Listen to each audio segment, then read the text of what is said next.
दिन में तू ना हो वो दिन ही नहीं, जिस जीवन में तू ना वो जीवन नहीं। दानियेल 9 अध्याय का 1 से लेकर 3 वचन तक।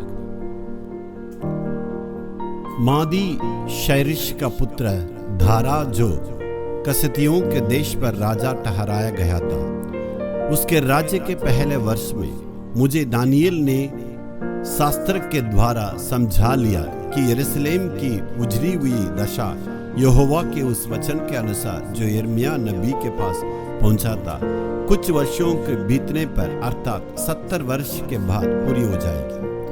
तब मैं अपना मुख परमेश्वर की ओर करके गिड़गिड़ाहट के साथ प्रार्थना करने लगा और उपवास कर टाट पहिन राख में बैठकर वरदान मांगने लगा।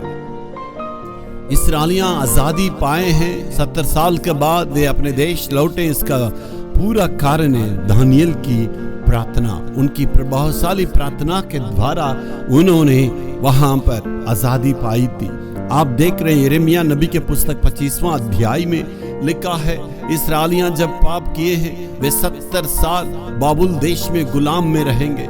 वैसे ही जब वो उस वचन को पढ़ रहा था, वो सब समय को मिला के देखने में कि उनको पता चला 70 साल हो चुका है, अभी तक लोग गुलाम में रहते हैं, तो हमें उनको आजाद कराना है, हम उनके लिए प्रार्थना करना है। इसका मतलब देखिएगा, दानियेल अपने 81 उम्र में बुढ़ेपे में और जहां पर चलने की ताकत नहीं है, वहां पर परमेश्वर के सामने जाके गिड़गिड़ा कर उन्होंने प्रार्थना की। परमेश्वर ने दानियेल की प्रार्थना को सुन के वहां यस्रा की पुस्तक देख रहे हैं, 1 अध्याय के 1 वचन में, जो कुकरूस के राजा वहां पर आया और लोगों को जाने दिए और यस्रा की नेतृत्व में बहुत लोग वहां पर आए। मेरे प्यारों, वहां परमेश्वर ने बहुत बड़ी एक आजादी की ताकि कारण है दानियेल की प्रार्थना।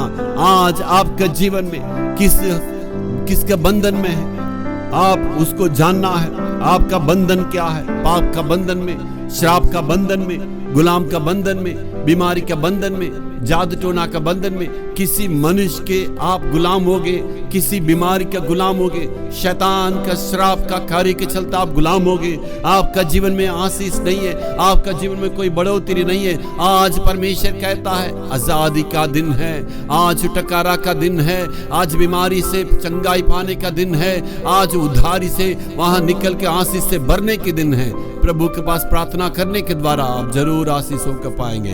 Hallelujah, hallelujah.